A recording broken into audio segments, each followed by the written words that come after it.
Oke teman-teman, kembali lagi di channel kita Sersan Udara. Oke, di video kali ini kita akan membahas tentang profesi-profesi yang ada di bandar udara dan juga profesi-profesi yang ada di dalam dunia penerbangan atau aviation. Oke teman-teman,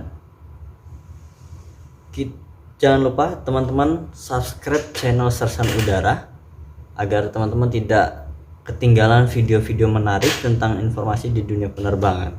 Oke, jangan lupa subscribe, nyalakan loncengnya teman-teman. Pertama, pilot. Profesi ini sangat populer di Indonesia. Salah satu yang membuat populer adalah karena gaji yang diterima seorang pilot. Akan tetapi, tanggung jawab seorang pilot juga besar, karena tanggung jawab keselamatan penumpang ada pada seorang pilot. Dikala pesawat take off dan landing adalah saat paling krusial dalam penerbangan, yang biasa disebut dengan critical 11. Kedua, pramugari dan pramugara, atau biasa disebut flight attendant. Mungkin kamu mengira pekerjaan flight attendant hanya menyuguhkan makanan atau minuman, melayani kebutuhan, dan tersenyum pada penumpang. Nggak segampang itu, Ferguson. Tanggung jawab flight attendant adalah kenyamanan dan keselamatan penumpang. Saat terjadi situasi darurat, flight attendant diharuskan memandu penumpang mengikuti prosedur keselamatan, baru memikirkan kepentingan pribadi. Ketiga, Air Traffic Controller. Air Traffic Controller adalah petugas ATC berwenang mengatur lalu lintas pesawat karena posisi antar pesawat yang terlalu dekat di udara dapat mengakibatkan tabrakan. Berdasar pantauan pergerakan pesawat pada radar, petugas ATC memberi informasi ataupun instruksi kepada pilot dari menara bandara. Informasi yang dimiliki petugas ATC antara lain navigasi, cuaca, maupun informasi udara lain yang diperlukan oleh pilot. Bahkan, pihak ATC lah yang memberi izin terbang dan mendaratnya pesawat. Keren, nggak tuh? Keempat, marshaller, atau biasa disebut petugas parkir pesawat.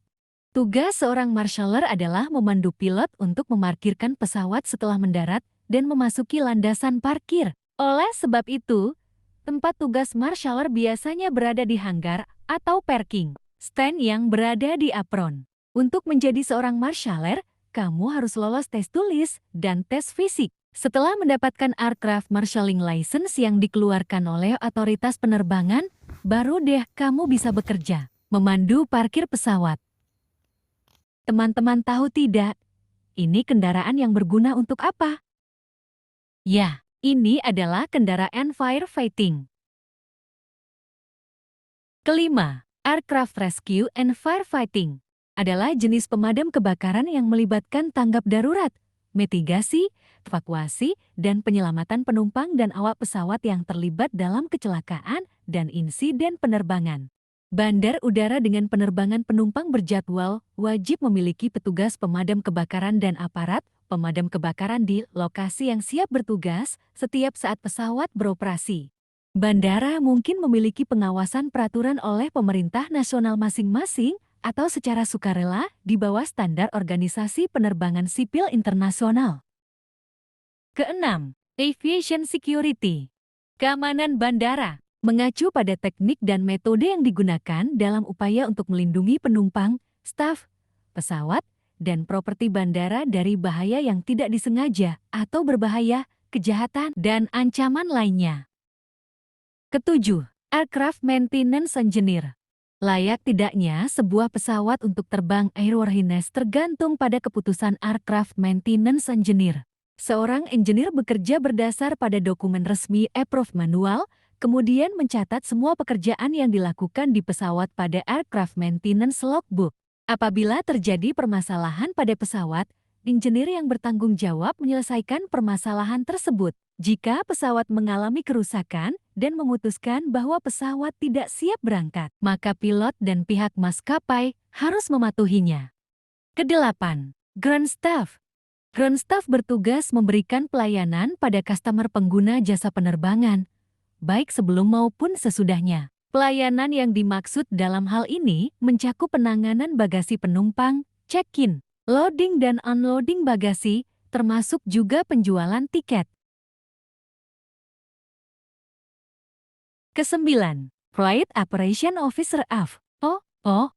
Tugas seorang FOO antara lain mengatur jadwal kru, mengatur transportasi kru, melakukan tracking, membuat flight planning, membaca peta, memegang radio navigasi, briefing dengan pilot sebelum terbang, menghitung central of gravity pesawat, menganalisis cuaca di bandara keberangkatan, dan lain sebagainya.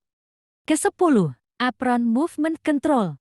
Apron Movement Control merupakan petugas yang bertanggung jawab penuh terhadap segala hal yang terjadi di apron. Kinerja IMC yang baik juga sangat memengaruhi keberhasilan dari suatu penerbangan.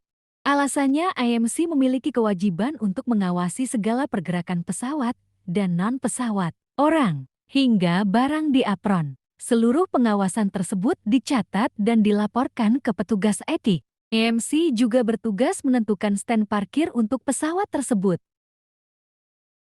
11. BMKG, Badan Meteorologi, Klimatologi, dan Geofisika disingkat BMKG, sebelumnya bernama Badan Meteorologi dan Geofisika disingkat BMG adalah lembaga pemerintah non-kementerian Indonesia yang mempunyai tugas pemerintahan di bidang meteorologi, klimatologi, dan geofisika. BMKG mempunyai tugas melaksanakan tugas pemerintahan di bidang meteorologi, klimatologi, kualitas udara, dan geofisika sesuai dengan ketentuan perundang-undangan yang berlaku. Oke teman-teman, itu dia tadi profesi-profesi yang ada di dunia penerbangan atau profesi yang ada di suatu bandar udara. Jadi teman-teman yang pengen bergabung di dunia penerbangan bisa memilih beberapa profesi-profesi ini. Apabila ada yang kurang dari penjelasan saya, mohon tulis di komen di bawah agar nanti kita saling belajar bersama di sini teman-teman. Jangan lupa teman-teman subscribe channel Sersan Udara agar teman-teman selalu mendapatkan update informasi yang menarik dan bermanfaat di channel ini. Oke teman-teman, ingin bergabung dengan di dunia penerbangan, silahkan pilih salah satu dari profesi ini. Oke teman-teman, terima kasih telah menonton. Jangan lupa subscribe.